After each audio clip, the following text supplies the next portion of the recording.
Hi, hello, my dear friends and family. Welcome to Information with Books. Financial literacy. பணவியல் அறிவு அப்படின்னா நம்ம எவ்வளோ பணம் சம்பாதிக்கிறோம் அப்படின்றது முக்கியம் இல்லை. எவ்வளோ பணத்தை கொண்டு போய் அடுத்த தலைமுறைகிட்ட கொண்டு போய் சேர்க்குறோம், எவ்வளோ பணத்தை நம்ம சேமிக்கிறோம் அப்படின்றது தான் மேட்டர் அப்படின்னு ராபர்ட் கியோசாகி சொல்கிறாரு. நிறைய மக்கள் என்ன பண்ணுவாங்கன்னா ராபர்ட் கிட்ட கேட்டுகிட்டே இருப்பாங்க, இப்படி பணக்காரன் ஆகணும் அப்படின்ட்டு. பணக்காரன் ஆகணும் அப்படின்னா ராபர்ட் சொல்லிட்டு இருப்பாரு, ரிச் டேட் சொல்ல மாதிரி பணத்தை சம்பாதிக்க கற்றுக்கணும். ஃபினான்ஷியல் லிட்ரேட் அப்படின்னா பணவியல் அறிவு அப்படின்னு சொல்லுவாங்க. பணத்தை எப்படி சேமிக்கணும் அப்படின்றத நான் ஃபர்ஸ்ட்டாக கற்றுக்கணும். அதை கற்றுக்கிட்டா தான் பணக்காரன் ஆக முடியும். If you want to.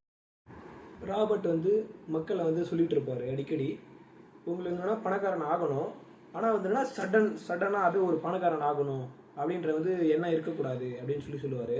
எப்படின்னா இது எப்படி கம்பேர் பண்ணுறாருன்னா, ஒரு தயாரிக்கணும் அப்படின்னு வச்சிங்களேன். அந்த ஜெட்டை தயாரிக்கிறது ஒரு வாரத்துக்குள்ளாரே நம்ம எந்த அறிவுமே இல்லாமல், அந்த ஜெட்டை பற்றி எந்த அறிவுமே இல்லாமல் ஜெட்டு உருவாக்கிடணும். ஆனால் ஒரு வாரத்தில் உருவாக்கி நான் வானத்துக்கு விட்டுடணும் அப்படின்ட்டு யோசிக்கக்கூடாது அப்படின்னு சொல்லுவார்.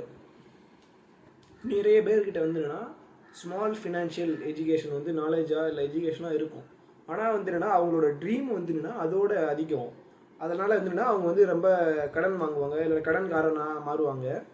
அதுக்கப்புறம் என்ன சொல்கிறாருன்னா, நிறைய மக்கள் ஸ்மால் ஃபினான்ஷியல் எஜுகேஷன் இருக்கும் அவங்கள்ட்ட.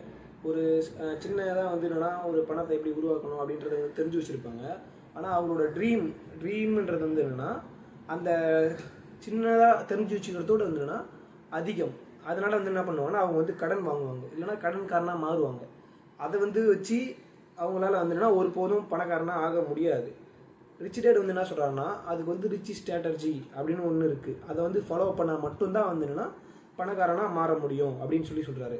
Without financial education or without financial literacy, அது இல்லாமல் நம்மளால் ஒருபோதும் பணக்காரனாக மாற முடியாது.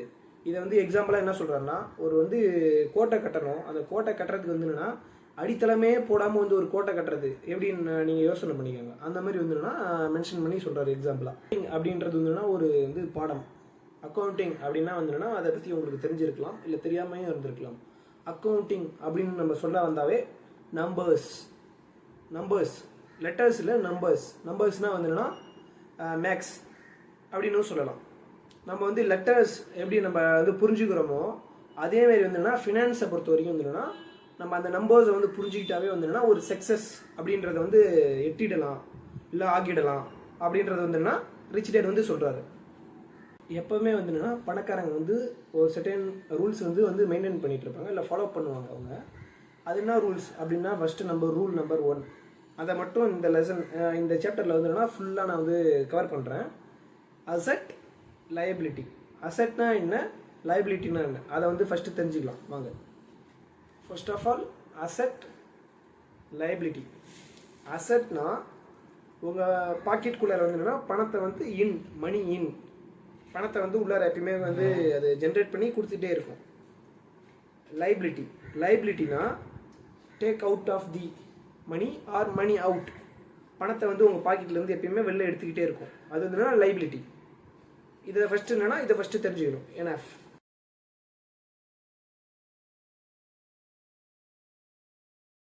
தான் நம்ம மெயின் கான்செப்டுக்குள்ள என்ட்ரி ஆகிறோம். கேஷ் ஃப்ளோ பேட்டர்ன் அப்படின்றது இப்போ தான் ரிச் டேட் எக்ஸ்பிளைன் பண்ணிட்டு இருக்காரு. கேஷ் ஃப்ளோ பேட்டர்ன் அப்படின்றதுல 2 விஷயத்தை சொல்கிறாரு. ஒன்று இன்கம் ஸ்டேட்மெண்ட், இன்னொன்று பேலன்ஸ் ஷீட். இன்கம் ஸ்டேட்மெண்ட் அப்படின்றது 2ஆக பிரிக்கிறாரு.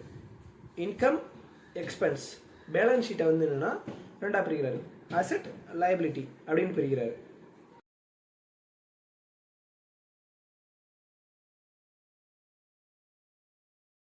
நிறைய பணம் இருந்தால் மட்டும் எல்லா ப்ராப்ளமும் சால்வ் ஆகிடும் அப்படின்னு இல்லை.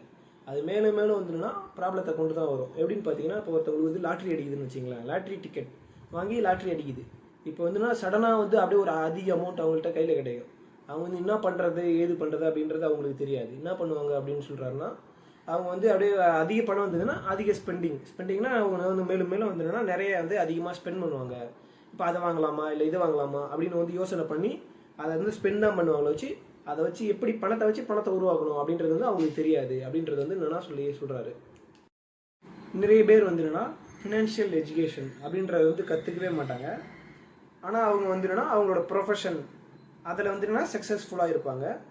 ஃபினான்ஷியல் எஜுகேஷன் அப்படின்னு வந்தால் அன்சக்ஸஸ் இல்லைனா வந்துன்னா சுத்தமாக அவங்களுக்கு வந்து இல்லிட்ரேட், ஃபினான்ஷியல் இல்லிட்ரேட் அப்படின்னு வந்து சொல்லலாம் அப்படின்றத வந்து சொல்கிறாரு. தென் அவங்க வந்து ஸ்பெண்டிங் அப்படின்றது வந்து என்னன்னா அதிகமாக இருக்கும். மணி மேக் பண்ணுறது அப்படின்றது என்னன்னா எப்பயுமே வந்துன்னா ஒரு ஸ்ட்ரகிளிங் அப்படின்ற நிலைமையில தான் இருப்பாங்க அப்படின்றது என்னன்னா ராபர்ட் சொல்கிறாரு. இங்கே அவங்க வந்து என்ன நினைப்பாங்கன்னா கஷ்டப்பட்டு சம்பாதிக்கணும், பணத்தை வந்து சேமிக்கணும் அப்படின்னு நினைப்பாங்க. அவங்க ஒரு நாளும் வந்து என்னன்னா திங்க் பண்ண மாட்டாங்க, யோசனை பண்ண மாட்டாங்க. பணத்தை வச்சு நம்ம எப்படி நம்மளுக்காக வந்து என்னன்னா கஷ்டப்பட்டு பணம் நம்மளுக்கு உழைக்கணும் அப்படின்றது வந்து ஒரு நாளும் யோசிக்கவே மாட்டாங்க அப்படின்றது வந்து சொல்கிறாரு. வந்து இப்போ என்ன சொல்கிறாருன்னா கப்பிள் ஸ்டோரி அப்படின்னு ஒன்று சொல்கிறாரு. இப்போ வந்து ஒருத்தவங்க வந்து புதுசாக திருமணம் ஆனவர்கள், புதுசாக வந்து மேரேஜ் ஆகுது அவங்களுக்கு. அவங்க என்ன பண்ணுறாங்கன்னா ஆல்ரெடி ஒரு வீடு இருக்குது, அதை விட்டுட்டு என்ன பண்ணுறாங்கன்னா ஒரு நியூ ஹவுஸ் வாங்குறாங்க, ஒரு புது வீடு வாங்குறாங்க. அது பத்தலை அப்படின்ட்டு வந்துடுனா ஒரு பழைய கார் இருக்குது, அதை சேல் பண்ணிட்டு வந்துடுனா புது கார் வாங்குறாங்க. அதுக்கப்புறம் இதெல்லாம் வாங்கினதால வந்துன்னா கடன் சுமை அதிகமாகுது, அதனால் வந்து லோன் எடுக்கிறாங்க. லோன் எடுக்கிறதாங்க வந்து என்னென்னா அவங்களோட லிமிட் வந்து கிரெடிட் கார்டு லிமிட் வந்துன்னா அன்லிமிட்டடாக போயிட்டே இருக்குது. கேஷ் வந்து என்னென்னா லிமிட் இல்லாமல் அன்லிமிட்டட் அதுக்கு தாண்டி போயிட்டுருக்கு. அதுக்கப்புறம் என்ன பண்ணுறாங்கன்னா அந்த இது அடைக்க முடியல அப்படின்ட்டு வந்துடுன்னா இந்த வீட்டையும் காரையும் அடமானம் போடுறாங்க. மறுபடியும் வந்துடுன்னா இந்த சுழற்சி முடியிலே வந்துடுன்னா கடன் கடன் கடன் கடன் கடன் போயிட்டே இருக்குது. இதை தான் வந்துடுன்னா ரேட் ரேஸ், எலிகளின் ஓட்டப்பந்தயம் அப்படின்னு வந்துன்னா ராபர்ட் வந்து இங்கே மென்ஷன் பண்ணிட்டு இருக்காரு. இந்த இதுக்கெல்லாம் வந்து என்னன்னா முக்கிய காரணம் வந்து என்ன சொல்கிறாருன்னா ஃபினான்ஷியல் எஜுகேஷன் அப்படின்றது வந்து அவங்களுக்கு சுத்தமாக இருக்காது, இல்லை வந்து ஸ்மாலாக இருக்கலாம். அவங்களோட ட்ரீம் வந்துன்னா அதிகம். நான் ப்ரீவியஸாக சொல்லியிருக்கேன் பார்த்தீங்கன்னா அதுமாரி வந்துன்னா அவங்களோட ட்ரீம் வந்து அதிகம், அதனால் அவங்களோட ஸ்பெண்டிங் அதிகமாகுது அப்படின்னு வந்து சொல்கிறாரு. வித்தவுட் நோவிங் அபவுட் அசெட், இன்னொன்று என்னென்னா லைபிலிட்டி. இந்த அசெட்டும் இந்த லைபிலிட்டியும் பற்றி வந்து தெரிஞ்சுக்காமல் இருக்கிறது, அதை தெரிஞ்சுக்கிட்டா இந்த இதெல்லாம் போக மாட்டாங்க அப்படின்னு வந்து அப்படி சொல்கிறது மென்ஷன் பண்ணி இங்கே சொல்கிறாரு அவர். நிறைய மக்கள் என்ன யோசிக்கிறாங்க அப்படின்னா இதுதான் கரெக்டு, இதுதான் தப்பு அப்படின்றத வந்து யோசிக்க மாட்டாங்க. நம்மளுக்கு முன்னாடி இருக்கவங்க எப்படி ஃபாலோ பண்ணுறாங்களோ அதேமாதிரி வந்து ஃபாலோ பண்ணிக்கிட்டு போயிட்டே இருப்பாங்க. எப்படின்னா ஆட்டு மந்தை போல் ஃபாலோ பண்ணிக்கிட்டு போயிட்டே இருப்பாங்க. ஒரு சிம்பிள் டோக்மா வந்து ஃபாலோ பண்ணுவாங்க. டோக்மா அப்படின்னா என்னென்னா ப்ரீவியஸாக இருக்கவங்க என்னென்னா அது ரைட்டா இல்லை தப்பா அப்படின்றது வந்துன்னா ஒரு ரிசர்ச் பண்ணியிருக்க மாட்டாங்க, இல்லை ஆராய்ச்சி பண்ணியிருக்க மாட்டாங்க.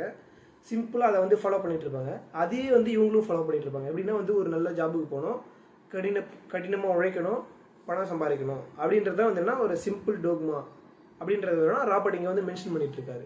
இந்த இடத்துல வந்து ராபர்ட் என்ன மென்ஷன் பண்ணுறாருன்னா நிறைய மக்கள் வந்து என்னென்னா வீடு ஹோம் அப்படின்றது வந்து என்னென்னா அசெட் அப்படின்னு வந்து நினச்சிட்டு இருக்காங்க. அது வந்து என்னென்னா லைபிலிட்டி அப்படின்னு வந்து இவங்க மென்ஷன் பண்ணுறாரு. ஏன் அது வந்து லைபிலிட்டி அப்படின்னா உங்கள் பாக்கெட்லேருந்து அது வந்துன்னா அமௌண்ட் மணியை வந்து அவுட் வெளியில் எடுத்துக்கிட்டே இருக்கும், அதனால் வந்து அது வந்து அசெட் இல்லை லைபிலிட்டி அப்படின்னு வந்து சொல்கிறாரு. ஆனால் வந்து இல்லை எல்லாருமே வந்து என்னன்னா வீடு கட்டக்கூடாது அப்படின்னு அவங்க சொல்லலை. ஃபஸ்ட்டு வந்து என்னென்னா நீங்கள் வந்து அசெட்டை வந்து பில்ட் பண்ணணும். அந்த அசெட்லேருந்து ஜென்ரேட் பண்ணுற மணியை வச்சு என்ன பண்ணணும்னா நீங்கள் வந்து பில்ட் பண்ணணும் ஹோமை அப்படின்னு வந்து சொல்கிறாரு. எப்போ வந்து உங்களோட அசெட்லேருந்து அதிகப்படியான பணம் வந்து என்னென்னா உங்களோட எக்ஸ்பென்ஸ், உங்களோட வந்து என்னென்னா செலவினங்களை வந்து என்னென்னா மேனேஜ் பண்ணதோ ரிமைனிங் உள்ள பணத்தை வந்து என்னென்னா ரீஇன்வெஸ்ட் பண்ணிங்கன்னா மறுபடியும் வந்து என்னென்னா அசெட்டில் வந்து ரீஇன்வெஸ்ட் பண்ணிங்கன்னா நீங்கள் வந்து ஒரு பணக்காரன் ஆகலாம், கொஞ்சம் கொஞ்சமாக படிப்படியாக வந்துன்னா பணக்காரன் ஆகலாம் அப்படின்றத தான் இங்கே மென்ஷன் பண்ணி சொல்கிறாரு ராபர்ட். பணம் சம்பாதிக்கிறீங்க அப்படின்றது வந்து முக்கியம் இல்லை, எவ்வளோ பணம் வந்துன்னா நீங்கள் சேர்க்குறீங்க, எவ்வளோ பணத்தை வந்துன்னா உங்களோட அடுத்த தலைமுறைக்கு கொண்டு போய் சேர்க்குறீங்க அப்படின்றது தான் மெயின் பாயிண்ட்டு. நீங்கள் வந்து வித்தவுட் ஃபினான்ஷியல் எஜுகேஷன், ஒரு பணவியல் அறிவு அப்படின்றது உங்கள்கிட்ட வந்து சுத்தமாக இல்லைன்னா உங்களால் வந்துன்னா அந்த பணத்தை அடுத்த ஜென்ரேஷன் அடுத்த தலைமுறைக்கு வந்துன்னா கொண்டு போய் சேர்க்க முடியாது. அதை தான் வந்துன்னா இங்கே சொல்கிறாரு. அதுக்கு வந்து என்னன்னா மெயின் கான்செப்ட் இதை வந்து நீங்கள் தெரிஞ்சுக்கிட்டோன்னா இந்த ஃபினான்ஷியல் எஜுகேஷன் அப்படின்றதுனா நீங்கள் வந்து ஒரு பீக் லெவலில் இருப்பீங்க. Difference between asset and liability, அசெட்னா என்னவோ லைபிலிட்டினா என்னன்னோ நீங்கள் தெரிஞ்சுக்கிட்டா போதும் அப்படின்றதுனா ஒரு மெயின் பாயிண்ட்டாக வந்து மென்ஷன் பண்ணுறாரு யார் ராபர்ட். இங்கே இந்த உலகம் முழுக்க வந்துன்னா 80% ஆஃப் தி ஃபேமிலி வந்துன்னா ஹார்ட் ஒர்க் பண்ணால் தான் வந்து என்னென்னா சக்ஸஸ் ஆக முடியும் அப்படின்ற வந்து ஒரு மைண்ட் செட்லேயே இருப்பாங்க. எப்படின்னா சிம்பிள் டோக்மா வந்து ஃபாலோ பண்ணிகிட்டு இருப்பாங்க. ப்ரீவியஸாக வந்துன்னா இருக்கவங்க வந்துன்னா ஃபாலோ பண்ணிகிட்டு இருப்பாங்க அதே சிம்பிள் டோக்மா. எப்படின்னா அந்த இதையே ஃபாலோ பண்ணுவாங்க. அந்த கடினமாக உழைச்சாதான் நம்ம வந்துன்னா ஒரு பணத்தை வந்து சம்பாதிக்க முடியும், பணத்தை வச்சு நம்ம வந்து லைஃப்பை வந்து என்ஜாய் பண்ண முடியும் அப்படின்றத வந்து யோசிப்பாங்க. அவங்க வந்துன்னா அதுக்கு மாறாக வந்துன்னா லைபிலிட்டியை வந்து வாங்கிட்டே இருப்பாங்க. அசட்டை வந்துன்னா ஒருபோதும் வந்து வாங்க மாட்டாங்க, இல்லை வந்து கம்மி லெவலில் அவங்களோட எக்ஸ்பென்ஸை கவர் பண்ணுற அளவுக்கு வந்துன்னா வாங்க மாட்டாங்க. இதை தான் வந்து இங்கே மென்ஷன் பண்ணுறாரு ராபர்ட் கியோசகி. நன்றி, வணக்கம். லைக் பண்ணுங்கள், சப்ஸ்கிரைப் பண்ணுங்கள், ஷேர் பண்ணுங்கள், கமெண்ட் பண்ணுங்கள். தேங்க்யூ ஃபார் வாட்சிங்.